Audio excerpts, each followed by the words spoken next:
पंडित उन कलाकारों में शामिल हैं जिन्होंने अपने अभिनय के दम पर अपनी पहचान बनाई है। उन्होंने छोटे पर्दे पर एफआईआर सीरियल में निभाए इंस्पेक्टर हनुमान प्रसाद पांडे के किरदार से दर्शकों का ध्यान अपनी ओर खींचा, तो वहीं बड़े पर्दे पर शैतान, बॉस, खुदा हाफिज और शेरशाह जैसी फिल्मों से सिल्वर स्क्रीन को भी प्रभावित किया। हाल ही में एक वेब सीरीज की शूटिंग के चलते शिव पंडित भोपाल में हैं। इस दौरान अपने शूटिंग शेड्यूल से समय निकालकर सेट पर उन्होंने खबर 100 से अपने अभिनय का सफर साझा किया। आइए आपको दिखाते हैं एक्टर शिव पंडित के साथ हुई खबर 100 की ये खास बातचीत। हमारे साथ मौजूद है जाने माने अभिनेता शिव पंडित। आइए सीधे इनसे बात करते हैं। सर, आपका स्वागत करते हैं भोपाल में। Thank you. आपने बड़े पर्दे पे काम किया, छोटे पर्दे पे काम किया है, पर इसके पहले आप एक रेडियो जॉकी भी थे। जी। तो क्या पहले आप रेडियो जॉकी बनना चाहते थे या आपका एक्टिंग में आने के शुरू से इरादा था? देखिए, ज़िंदगी का एक बहुत ही इंटरेस्टिंग टर्न ऑफ इवेंट्स रहा है कि मुझे कोई ऐसा प्लान नहीं था मेरे पास कि मैं एक्टिंग करने वाला हूँ, रेडियो करने वाला हूँ। वो एक के बाद एक अपने आप बस चीज़ें हो गई और मेरे सामने अपॉर्चुनिटीज़ आती रही।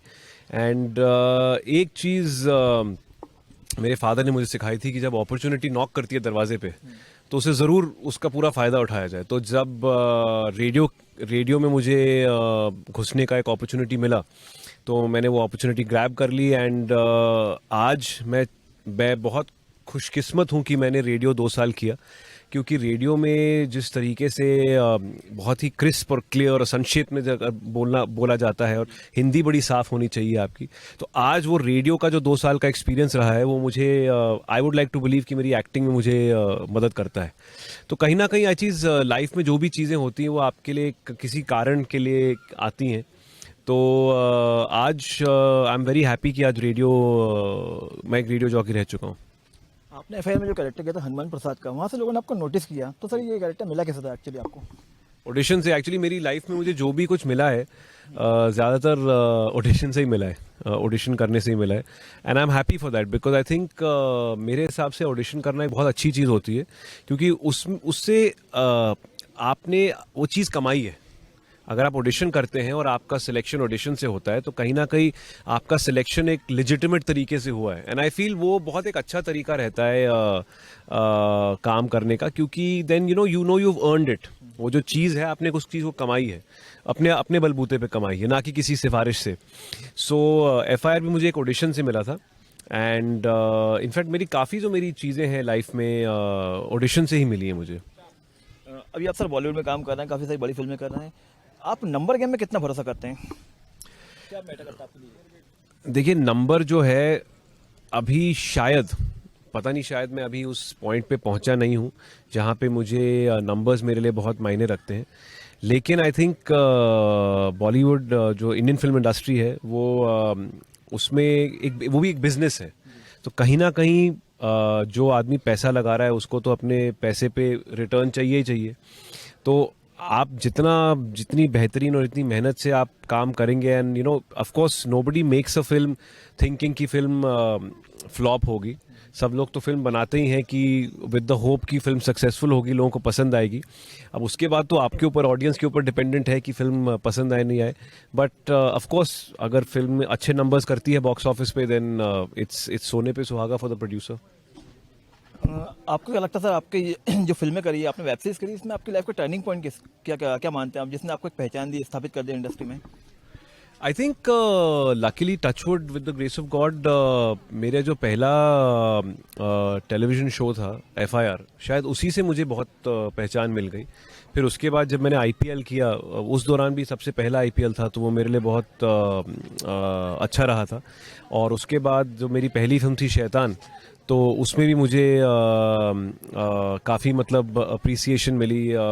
सो आई थिंक मेरे लिए मैं पहले काफ़ी बार सोचता था कि शायद मुझे ये इंडस्ट्री में आना चाहिए, नहीं आना चाहिए, लेकिन मेरे हर प्रोजेक्ट के साथ मुझे कहीं ना कहीं ऑडियंस ने और इंडस्ट्री ने काफ़ी खुले हाथ से और खुले आम से दे हैव वेलकम मी। तो मुझे एक क्लियर इंडिकेशन मिल गई कि मुझे यही चीज़ करनी चाहिए। तो अगर तो मैं सक्सेसफुल नहीं होता तो शायद आज मैं आपके सामने बैठा नहीं होता।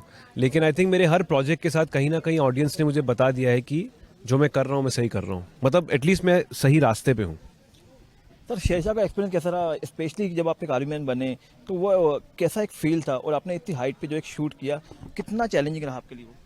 नहीं, चैलेंजिंग तो बहुत था, but I am very grateful to our producers Karan Johar and Shabbir Boxwala, Dharma productions, जिन्होंने एक बहुत ही अच्छी प्लानिंग के साथ ये शूट को प्लान करी। हमारे जो डायरेक्टर थे विष्णुवर्धन, पूरी प्लानिंग के साथ उन्होंने ये शूट को प्लान किया। एंड चैलेंजिंग बहुत था ऊपर शूट करना, बट एक बार हम वहाँ चले गए तो हम ज़्यादातर सब ने ये भुला दिया कि वो एक्टर्स हैं। हम वहाँ पे हमने सब ने ये बिलीव करना शुरू कर दिया कि हम एक्चुअली वहाँ पे इंडियन आर्मी के सोल्जर्स हैं, और सोल्जर कैसे जीता है, क्या करता है, क्या उसकी क्या क्या मेहनत उसमें लगती है, क्या क्या कठिनाइयों का वो उसको फेस करनी पड़ती हैं। तो उस तरीके से हमने उस तरीके से हमने अपनी ज़िंदगी वहाँ जीनी शुरू की। हम कम से कम 2 महीने के लिए थे वहाँ।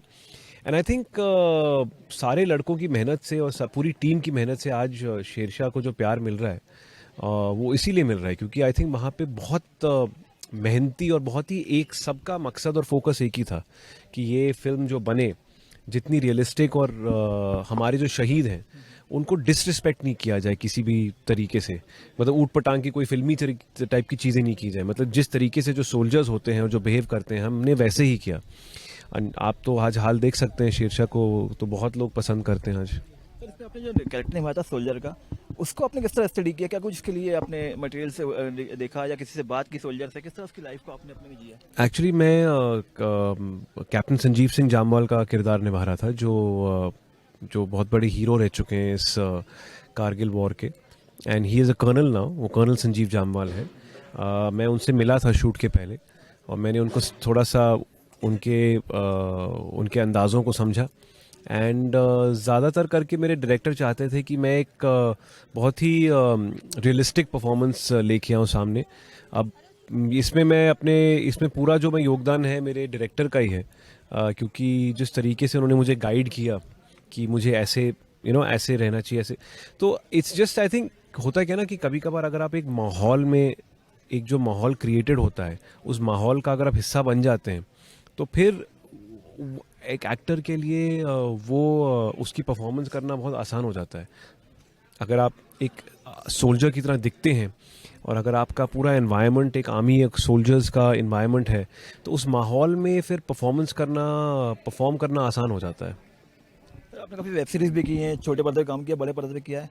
इन तीनों प्लेटफॉर्म में क्या अंतर देखते हैं आप? देखिए, अंतर तो कुछ नहीं है, पर अंतर सिर्फ जहाँ पे वो एग्जिबिट होती है, वो कंटेंट एग्जिबिट होता है, सिर्फ उसी का अंतर है।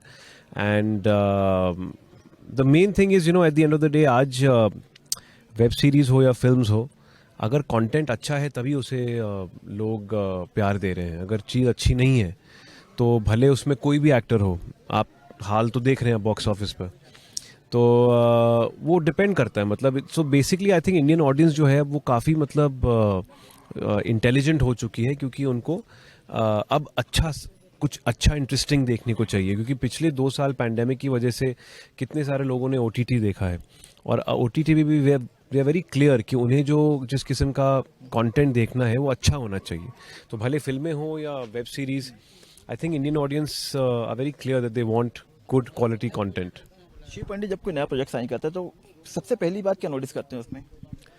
स्क्रिप्ट, कॉन्सेप्ट की क्या स्टोरी है, क्या मेरा कैरेक्टर है, मेरा कैरेक्टर स्क्रिप्ट से कितना कितनी इम्पोर्टेंस रखता है, और ओवरऑल स्टोरी पैसे मुझे पसंद आनी चाहिए। फिर उसके बाद आप जाते हैं कि डायरेक्टर कौन है, प्रोड्यूसर कौन है, थिंग्स लाइक दैट। एंड कितना चैलेंजिंग होना चाहिए, मतलब बिकॉज मेरे हिसाब से अगर आप वही सेम टाइप का काम करते रहें तो कहीं ना कहीं आपके लिए एज एन आर्टिस्ट ऑल्सो चीज़ें बोरिंग हो जाएंगी। So I think it's important to challenge yourself as a performer. ऐसा नहीं है कि हर बार आप शायद सक्सेसफुल हों, आप फेल भी हो जाए, लेकिन एक फेलियर में भी एक मिठास है कि एटलीस्ट आपको पता तो है ना, आपने कोशिश करी और आप फिर फेल हो गए, तो वही है। तो एक्सपेरिमेंटल सिनेमा का दौर चल रहा है अभी? नहीं, आई थिंक एक्सपेरिमेंटल बस वो एक टर्म है। देखिए, आप उसको कमर्शियल जो सिनेमा होता है वो एक तरीके से इसलिए बनाया जाता है ताकि ज़्यादा से ज़्यादा लोग देखें, फैमिली ऑडियंसेस देखें, ताकि और उसमें रेवेन्यू जनरेशन हो।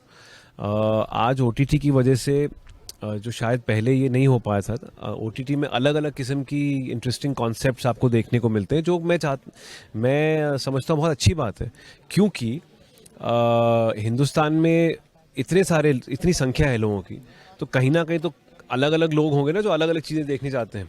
तो आज OTT के ज़रिए आपको जो 100 लोग इधर एक कोने में हैं, उनके लिए भी कुछ इंटरेस्टिंग देखने को मिल रहा है।